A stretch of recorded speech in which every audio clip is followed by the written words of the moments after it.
Welcome to the Betting Above the Rim podcast. Today's day, June 30th, episode 162 of the Betting Above the Rim podcast. Let's get started. And I got about 8 topics getting in about 8 minutes, so I'm going to be quick. Leading off with the Toronto Raptors decide to part ways with President Masai Ujiri. Obviously, Masai Ujiri, who won a championship with Toronto when he had that great trade that brought Kawhi Leonard in, really didn't do much better with Toronto after that. Obviously, Kawhi Leonard moves on to the Clippers. You look at the fact of Pascal Siakam getting traded to Indiana, winning a championship. OG Anunoby getting traded to the Knicks. Knicks getting into the Eastern Conference Finals.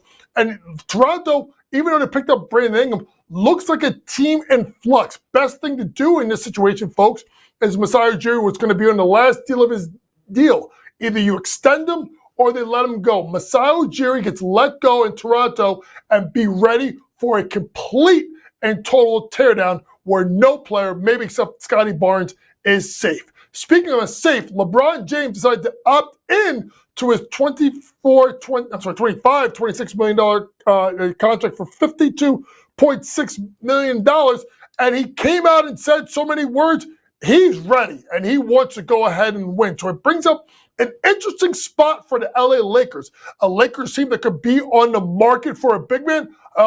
Ding, ding, ding. DeAndre Ayton just got bought out. Hello. Could be someone enticing.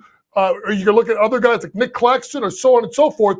But LeBron James opting into something that we're not surprised about. It's about what do the Lakers do on the flip side? What do they do to take care of the front court, specifically in the pivot? Where do they go get themselves a center that's serviceable? Be on the lookout for the Lakers to make some moves. Let's stay in LA with James Harden decides to not opt in and decline his player option, but then signed a 2-year, $81.5 million contract to return to the Clippers. And James Harden had a fantastic season for the Clippers, a Clippers team that played with Kawhi Leonard for the majority of their entire year. Obviously, Ibaka Zubac became what I thought was the most improved player in the NBA. Steve Ballmer's team continues to win, and Ty Lue is one of the 5 best coaches in the world. You got to wonder when it's going to run out. But the way James Harden played and the way the Clippers looked during the regular season, I don't fault Steve Ballmer for running it back. Not a long deal, but a 2-year deal for James Harden. Obviously, it doesn't work. They could probably trade him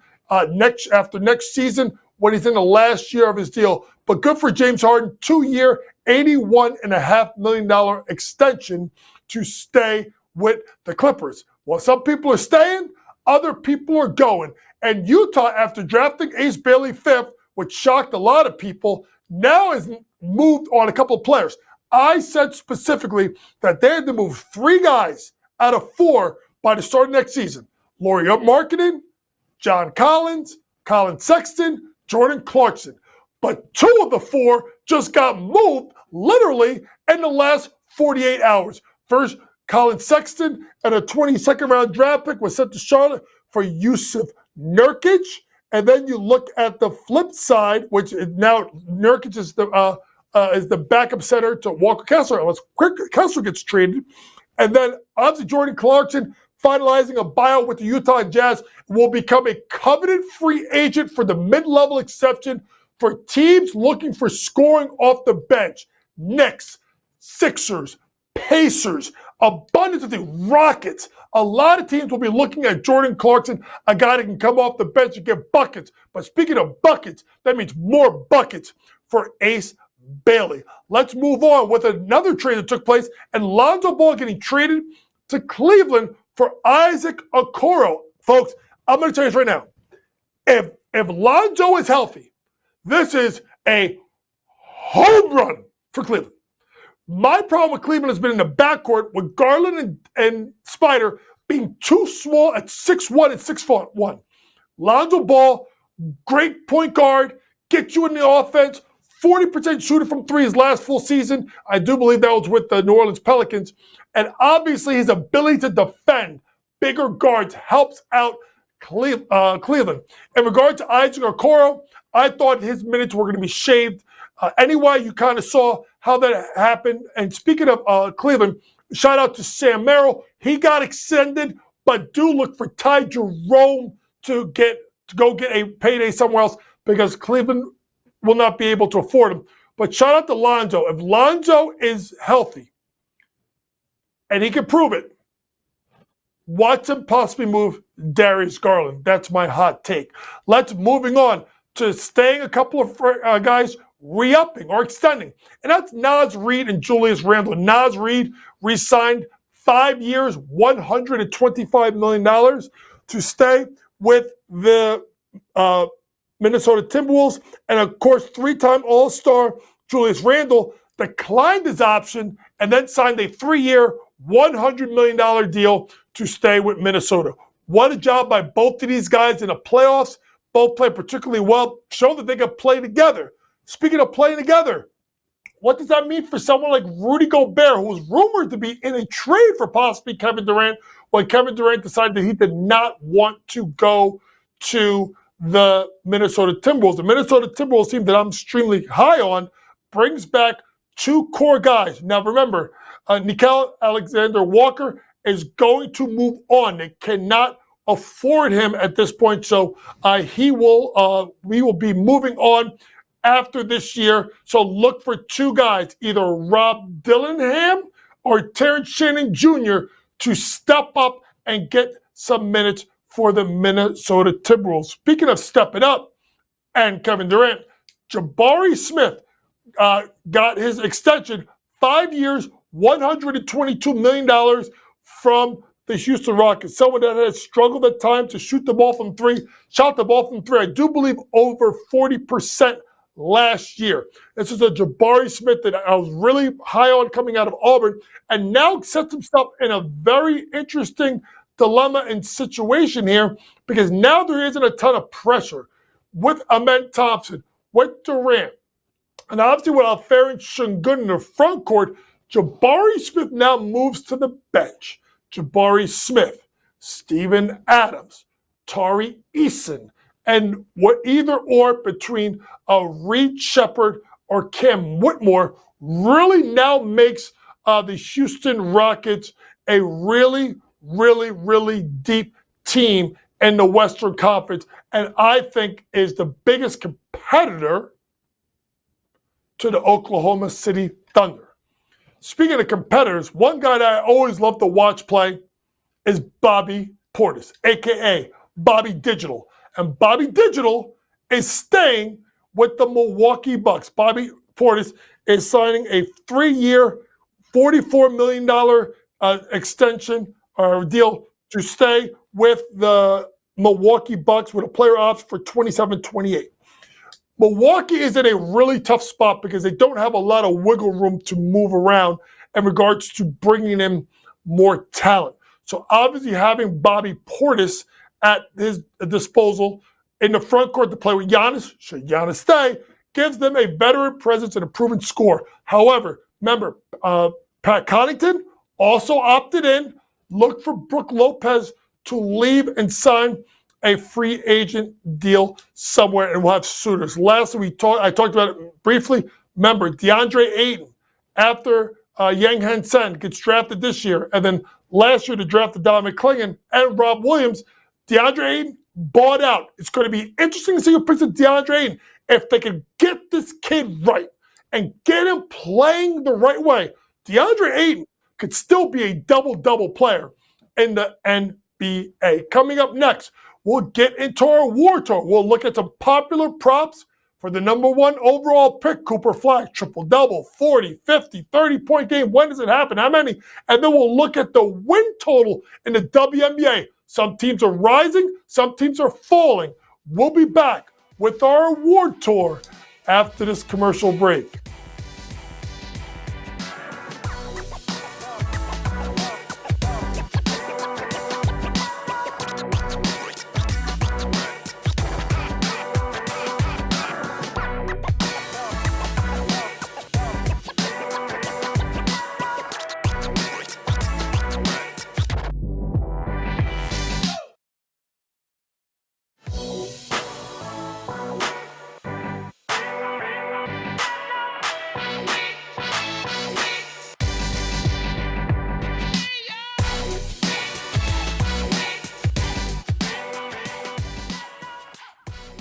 Welcome back to the Betting Above the Rim podcast, episode 162, and it's time to get into our award tour as we break down the future markets. Matt George, my producer, did a great job of finding some really interesting props featuring Cooper Flagg, the number one draft pick of the Dallas Mavericks. So let's take a look at what Matt came up with. Cooper Flagg to record a triple-double in any game during the regular season, minus 120. Cooper Flagg, 40-plus points in any game, 3-1. Cooper Flagg, 50-plus points in any game, 19-1. And Cooper Flagg, 30-plus points in his first game at 20-1. And I want to really take a minute here to kind of say, out of all of those, I do think a triple-double is going to happen for Cooper Flagg. I think his usage rate is going to be very interesting, folks, especially with the fact that Kyrie is going to miss most of the regular season. Because his ability to pass the ball, because his ability to see over his sight lines and see over defense, and being the fact that if you look at that roster, there isn't a really true point guard in that roster that Jason Kidd will have at his disposal.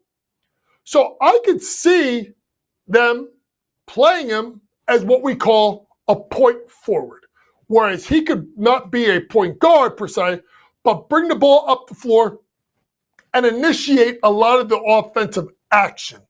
So Cooper Flagg to record a triple-double should be there because if you think about the assists, the passing it to AD, lob threats of obviously both Daniel Gafford and Derek Lively, the ability of P.J. Washington and Klay Thompson and Martin to stretch the floor from three. There's going to be driving lanes. There's going to be guys in the dunk spot. And Cooper Flagg is a really great passer.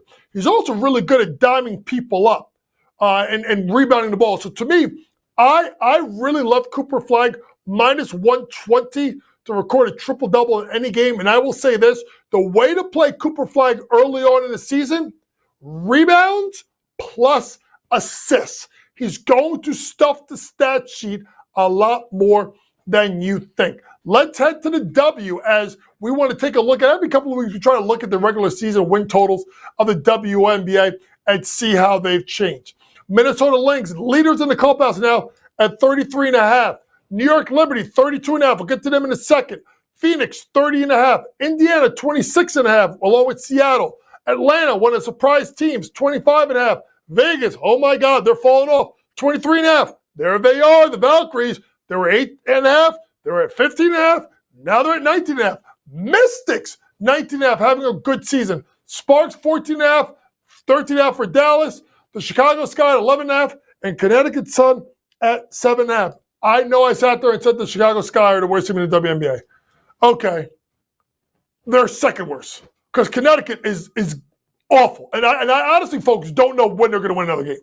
I mean, they're so bad. And I feel so bad for my girl Marina Maybury, who wanted no part of this team. And all she wants to do is try and win a championship and is stuck there. So Connecticut, sayonara. Let's go to the Valkyries. Because the Valkyries, I told everybody, 8.5, go over. If Matt said, maybe I'm wrong, but I think I told Matt 15.5, I told him it's going to be close. Now it's 19.5. Here's the thing, folks. They have 28 games left to go, and they have the fourth toughest schedule. They still have to play Atlanta 3 times, Phoenix 3 times, and 3 times versus the Minnesota Lynx. I think they're going to fall just short of it, but you got to shout out the play of the Golden State Valkyries at 19.5. Let's keep this up. Chicago right now is at a win total of 11.5 games. I know I've sat there and I punted. I punted at 19.5. I punted at 13.5 and said, take the under. Now Chicago, I do believe Matt has 4 wins, if I'm not mistaken. The Chicago Sky, 5 wins. So their win total is 11.5, right? So they got to get 7 more wins out of 28 games. You're like, 7-21? They could get there. Timeout. Hold on a second. 4 versus Minnesota, 2 Mercury, 2 New York, 2 Atlanta, 3 versus Seattle, 2 versus the Valkyries. They're easy opponents. Easy. 3 versus Connecticut, 1 versus Dallas, 3 versus the Mystics. Folks, they could lose 2 out of 3 to the Mystics. And let's put it this way. They would have to win all of their easiest opponents to get over that number. Y'all think they're winning all those games? I mean, maybe they'll be Connecticut. Connecticut's god-awful. But there's no way they're getting themselves to 11.5 wins.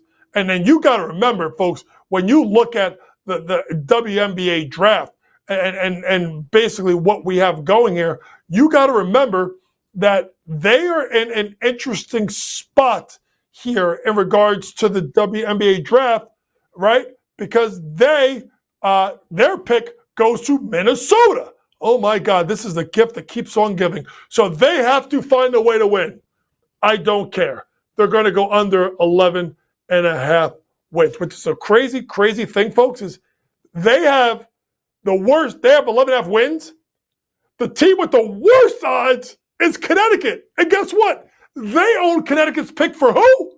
Marina Mabrey trade last year. Lastly, folks, you got to look at the Indiana Fever win total at 26.5 wins. This team has continued to play really good basketball. The Phoenix Mercury have 27 games left to play. They have, folks, ready the second easiest schedule left to go in the W, 30.5 wins. I think they're going to get there. Shout out to the walking bucket, Kalia Copper. Shout out Alyssa Thomas. Shout out Satu Sabali. And shout out that whole organization. Everybody thought that the sun was setting on the Phoenix Mercury, and it's everything but that. Coming up next, we'll get into our scouting report as we'll break down the Commissioner's Cup final between the Fever and the Lynx. Is Caitlin Clark even going to play in that game? Then we'll look at other games, including the expansion of the future of the WNBA. We'll be back to talk about a scouting report and a little bit of WNBA expansion after this commercial break.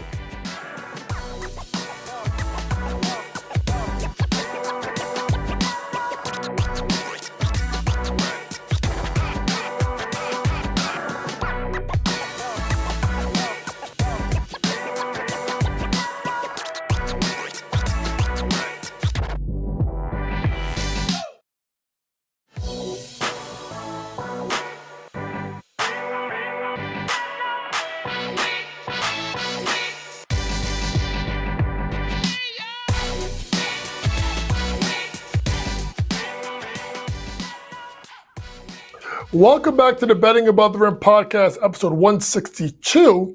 And it's time to get into our scouting report as we break down games in the WNBA. Only one game in the WNBA Tuesday night, and that's a Commissioner's Cup final as Caitlin Clark, she should be back, and the Indiana Fever take on Big Fish, Nafisha Collier, and the Minnesota Lynx. Right now, Minnesota's laying 5.5 points, over under 167.5.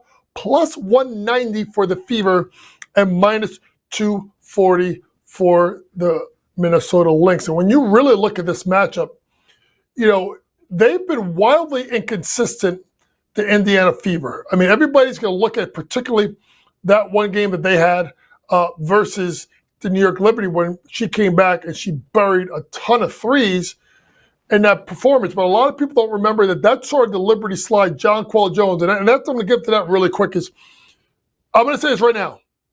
I've said it time and time again. I want people to pay very close attention. The Liberty cannot win a championship without Jonquel Jones. You hear me? I don't care if they have Stewie and they have obviously Sapp. They need Jonquel and they need Leona Febic to come back. Those two are huge components for the Liberty if they're going to win a title. And that's why you've seen their odds drop down to win the title, but also to be at 32.5 wins. So when you look at this matchup between these two teams, obviously Indiana, one game under 500. All right, at 500, should say 8-8. Minnesota Lynx best record in the WNBA at 14-2. I am going to lay the points with the Minnesota Lynx. I think this team is dynamite, especially at home. I think that Indiana is wildly inconsistent so far this year. And I just think with the way that they play defense, they're going to load up on Caitlin Clark. So when you think about Caitlin Clark, where can you go to the market? For me, it's Caitlin Clark over 2.5 made threes. With me, I think that she's going to have to bomb away. I think that they're going to be losing. So I think the shot attempts are going to be for Caitlin Clark. So look for Caitlin Clark to go over 2.5 made threes. As you look to the Minnesota Lynx, I mean, where else are you going besides Big Fish, Napheesa Collier, who is the MVP right now in the WNBA? Her points prop is sitting at 23.5 points for this contest. And I expect Napheesa Collier to go over. I think this is someone that still doesn't get the respect nationally that she deserves. I think when you think about the WNBA, you think about Caitlin Clark, you think about Paige Beckers, you think about Brianna Stewart, you think about Sabrina Ionescu, you think of Asia Wilson. Man, you may even think about Kelsey Plum. You could think about other players. But to me, is there anybody playing better than Big Fish right now? Napheesa Collier is scoring 24.4 points per game, 8.5 rebounds.